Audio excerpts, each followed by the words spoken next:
মা দিবসের শুভেচ্ছা। আজকের এই বিশেষ দিনে আমরা মায়েদের স্বাস্থ্য ও পুষ্টি নিয়ে খুব গুরুত্বপূর্ণ তিনটি বিষয় সংক্ষেপে আলোচনা করব।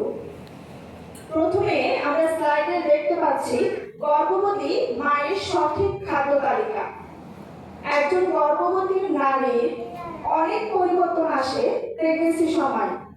এই সময় সঠিক যত্ন বা গুরুত্ব না দিলে নানা ধরনের জটিলতা এমনকি মৃত্যুও হতে পারে। তাই প্রতিদিনের খাদ্য তালিকায় অবশ্যই প্রোটিন, কার্বোহাইড্রেট এবং শাকসবজি রাখতে হবে। খাবারের পরিমাণটা এমন হবে যেন প্লেটে অর্ধেক অংশ থাকবে সবজি, বাকি অর্ধেকের 1 ভাগ প্রোটিন এবং বাকি অর্ধেক ভাগ থাকবে কার্বোহাইড্রেট। এছাড়া পর্যাপ্ত পানি পান করতে হবে। নিয়মিত হাঁটা চলাফেরা, ব্যায়াম শরীরকে স্বাস্থ্য ভালো রাখতে সাহায্য করে। এছাড়া প্রতিদিন 7 থেকে 9 ঘন্টা ঘুমাতে হবে এবং মাঝে মাঝে বিশ্রাম নিতে হবে। এছাড়া যদি কোনো প্রয়োজন হয় অবশ্যই বিশেষজ্ঞের পরামর্শ অনুযায়ী সাপ্লিমেন্ট খেতে হবে। মনে রাখবে সুস্থ মা মানে সুস্থ শিশু।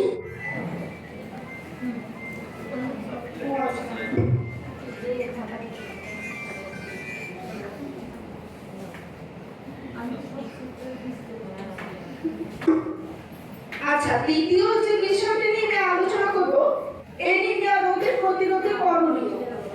আমাদের মহিলাদের বিশেষ করে মায়েদের এনিমিয়া সমস্যাটি 30 বছরের পর থেকে বেশি দেখা যায়। এর প্রধান কারণ হচ্ছে ছোট থেকে বড় হওয়া পর্যন্ত, বাচ্চা হওয়ার আগে পর্যন্ত আমরা নিজেদেরকে অত পরিষ্কার ভাবে যে যত্ন নেওয়াটা সেটা সঠিকভাবে নিতে পারি না, নানা কারণে হতে পারে। এই জন্য এনিমিয়া বা রক্ত স্বল্পতা হলে আমাদের দেশের নানা নারী এবং বিশেষ করে গর্ভবতী মায়েদের খুব কমন একটি রোগ আমরা দেখতে পাই।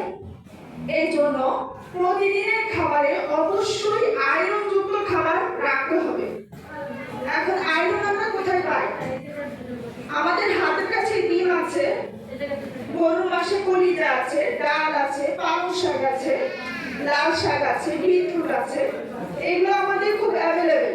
আমরা চাইলেই এটা খুব সহজে খেয়ে ফেলতে পারি, কিন্তু আমরা এটা করি না।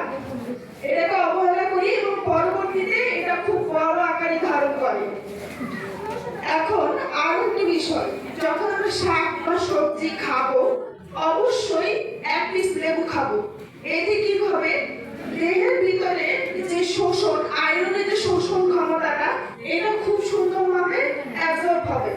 এখন যখন আমি একটা আয়রনযুক্ত খাবার খাবো, খাওয়ার সাথে সাথে সেটা যদি অ্যাবজর্ব না হয় তাহলে এটা আমার বডিতে থাকলো না, তাহলে এটা কাজ করলো না। এই জন্য আমাদেরকে অবশ্যই আয়রনযুক্ত খাবারের সাথে 1 পিস লেবু খেতে হবে।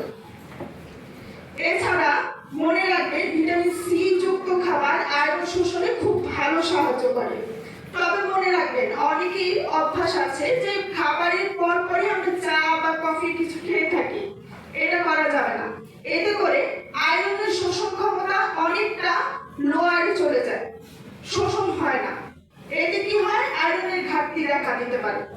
ঠিক আছে, এরপরে আমি যেটা দেখাবো, সর্বশেষ যে বিষয়টি নিয়ে আলোচনা করব, অনেকেই মনে করে ডায়েট করা মানে অনেক টাকা খরচ, কিন্তু বিষয়টা আসলে তেমন না।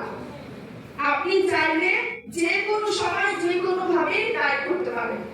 এখন কিভাবে ডায়েট করবেন? ধরে আপনি সকালে একটা ডিম খেলেন, ডিম কিন্তু বাসায় অ্যাভেলেবেল সবার আছে, এটাও কিন্তু পুষ্টি। এখানে আপনার আয়রন আছে, ভিটামিন ডি আছে, ঠিক আছে? এছাড়া মনে রাখবেন কোনো খাবার দাম দিয়ে পুষ্টি যাচাই করা হয় না, যাচাই করা হয় তার গুণগত পুষ্টি মান দিয়ে। এখন ধরেন আপনি ছোট মাছ, শাকসবজি আপনি খেতেই পারেন। শাকসবজি আমাদের দেশে এখন অ্যাভেলেবেল। ছোট মাছ, বড় মাছের পুষ্টি অনেক বেশি, ছোট মাছে কম, এটা একেবারেই ভুল ধারণা।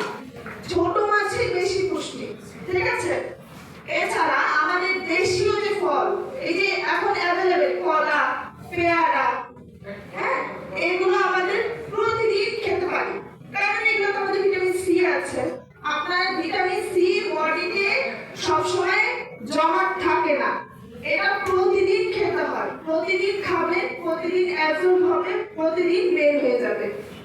এটা বডিতে জমা বাঁধে না এবং ভিটামিন সির কারণে আমাদের নানান ধরনের সমস্যা দেখা দেয়।